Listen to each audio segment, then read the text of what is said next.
Welcome back to ML Miller Frights. This is ML Miller. I'm excited to announce that as of today, I'm officially a part of the Kings of Horror Network. I wanted to give a big thanks to Mike Lenzini and the Kings of Horror for welcoming me with open, bloody arms. I'll be posting my new videos through them from here on out, allowing me to get the word out to more ghouls and goblins across the interwebs. I'm still going to be posting on this channel, but be sure to check out Kings of Horror as they have quite a massive selection of films, interviews, merchandise, and other awesome horror content. If you like horror, you're definitely going to find something for you at Kings of Horror. Look below for the links to their website and YouTube channel. Now let's get into the review for the day. Today we are taking a look at a new film that's just been posted on Shudder. It's called Warning, Do Not Play.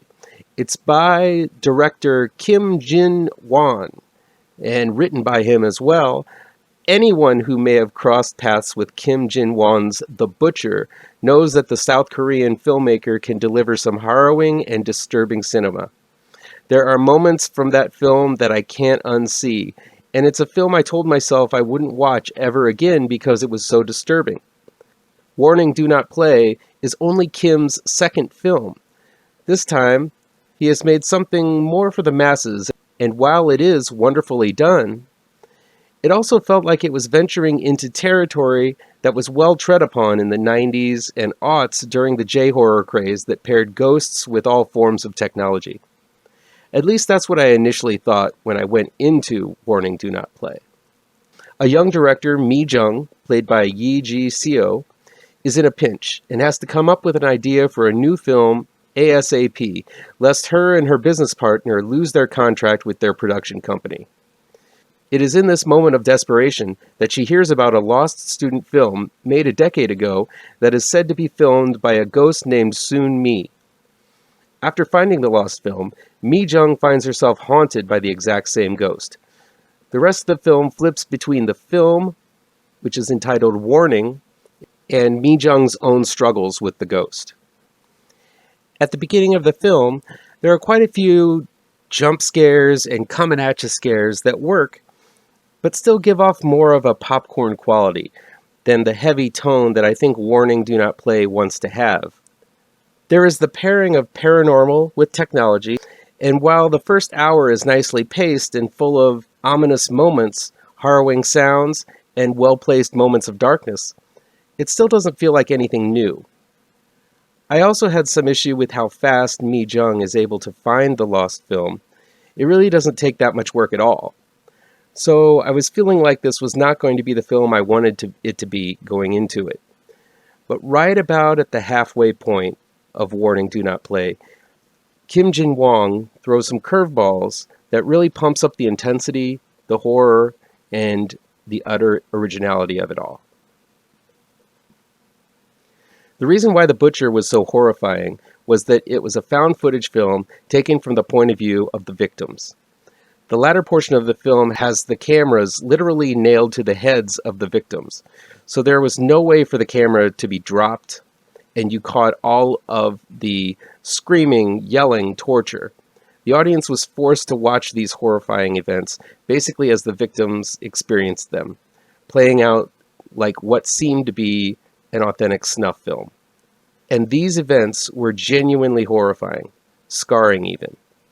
Warning, Do Not Play is a film that plays out in a classically filmed and cinematic fashion. But occasionally Mi Jung, who is our protagonist, looks through her phone screen to try to differentiate between what she sees and what is actually there. So occasionally the first-person point of view is used. Halfway through, much like the viewer, victim, in Butcher, Mi Jung walks right into the middle of the movie she is researching, and is being watched by her assistant as the movie plays out on his laptop.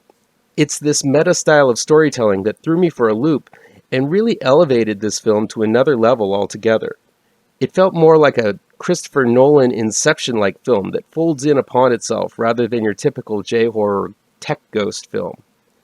There's a level of storytelling sophistication at play here in the last, I'd say, 45 minutes, involving the observer and the film playing out in front of you that I don't know if I fully understand, but I know I like it.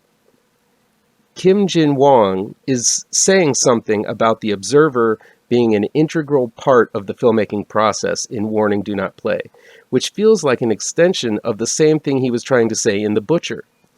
While it is more of a mainstream-style film, Warning Do Not Play continues the themes that lay below all of the screaming and bloodshed that began in The Butcher.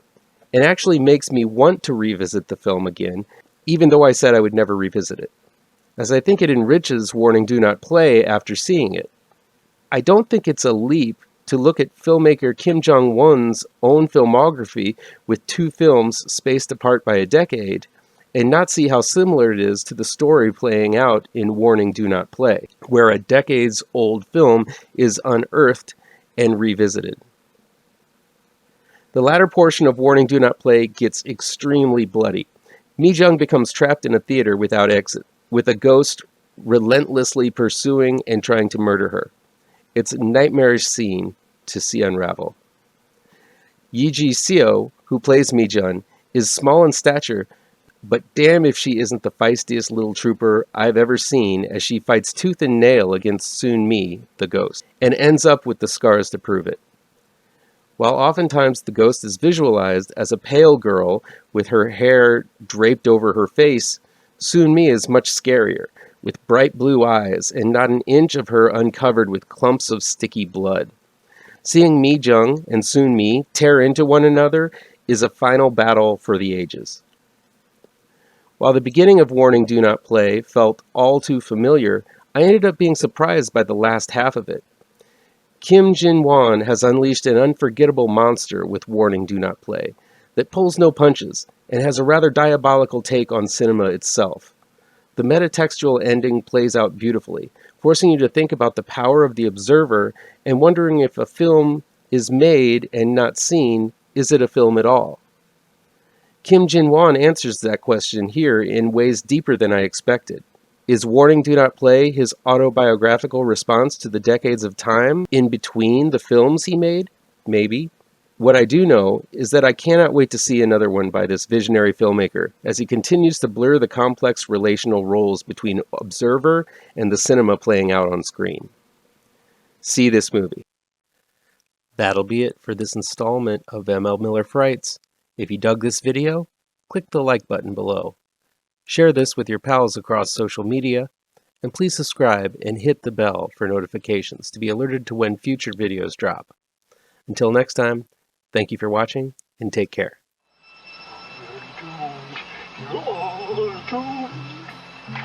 You're doomed to live the life you're meant to be. Stuck inside your reality, you're doomed. Oh, you're doomed. You're doomed. God live the life that you are meant to be. Live inside